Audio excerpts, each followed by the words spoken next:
Hey guys, True Grit Scott, Bulletproof Saws. I'm going to do a quick video here on how you pull your oiler off.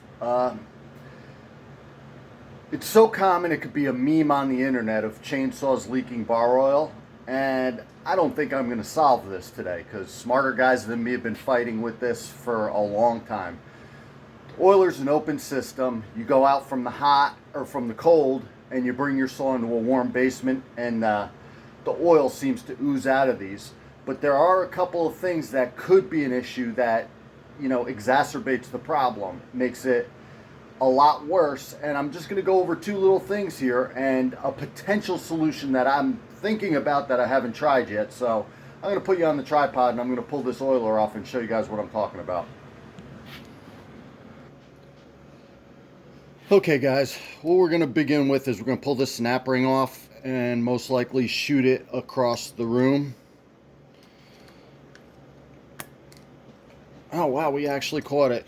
Pull that off, pull the ring off, pull your sprocket off, throw them in your cup, pull your clutch cover off, throw it in the cup, pull your bearing out. These bearings should be oiled, I think, every 10 hours or greased. I hit them with grease. I forget to do it a lot and I've gone years without doing it, but when they fail, they tend to take out your whole clutch. So, a little bit of maintenance on those bearings isn't a bad idea. I already loosened this guy up. These are, left-handed threads, so you gotta turn to the right to spin your clutch off. And you could do that two ways. You could do it with the spark plug still in it, and you could hit it gently with an impact, and a lot of times it'll spin off. And you got to be careful though. If you go too heavy with the Ooga Dooga, you're going to rip your crank apart. So what I tell people is the safer way to do it is to pull your plug, put a rope into your piston, have it spun all the way forward, use best practice on that. This isn't a video about that. And use a wrench and do it by hand. Even use an extension on the wrench if you have to. The quick, easy way is the Ooga Dooga, but you're also risking something there. Pull the clutch out. Pull your worm gear out.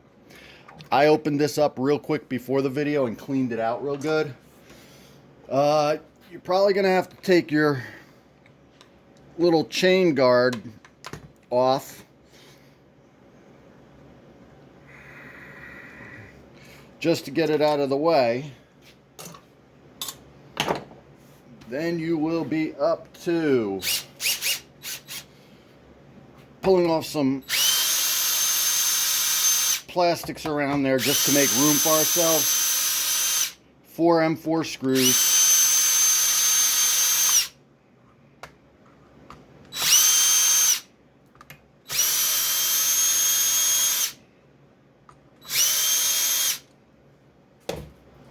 Throw them in your tray. Boy, I hope we have enough light over there. I hope you can see what we're doing. Throw on some more light for you, just in case. We can pop our plastic off of there, and then we have full access to the oiler. It's 2 more M4s. I like these drill drivers because I could actually set, I don't know if you could see it, you could set the torque on them. So when I'm doing bolts, I could have it slip the clutch at different degrees. It's not as important for pulling them off, but for putting them in and not stripping them out and getting a consistent torque, it works pretty nice. So we could pop out this oiler, and I'm going to show you. I'm in a bad angle here that I'm working from, guys, so bear with me if I look a little bit goofy just to get the camera in there. Now, here's what I wanted to show you. Here's where we suck oil in from the oil tank. Goes through and it comes out here. Now, this is where I find these two things can be leaking, and I'm going to have to grab this camera again and show you. Bear with me here. Let me get a little screwdriver. This is the hose that goes into the oil tank. And that hose right there, this all could get all goofed up and deformed over time. I've seen them even chewed up, even though I don't know how they get chewed up. And that compression seal can leak. But also, there's a little O-ring right here for where it goes out to your bar. This could be missing or damaged. And what I'm wondering is if there's something made a little bit better. I'm going to set you back up here. I'm just popping that out with a old chainsaw file. I'm going to set you back up here, so it's going to be a little wonky.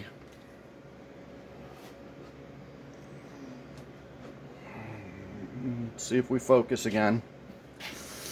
Now, this piece here I think is the culprit a lot of the time. And I don't know if we could use something that's... I'm trying to get it to focus on this. I don't know if I'll be able to, but that little O-ring, bushing, washer, cut piece of hose there, I think that could probably be softer material, and maybe it could be a little bit thicker, and maybe it would cause some of the problems with oilers leaking. What also I think happens is the tank gets pressure built in it, and it just starts coming out your bar oiler. And I don't know that there's anything you can do about that. It's worse coming in from the cold and putting your saw into a warm basement. And the thinner the oil, the more likely it is to happen. So I see leaking all the time on that or out the vent. So those are the basics on your oiler and oil leaking. Maybe somebody else knows something more than I do on that one.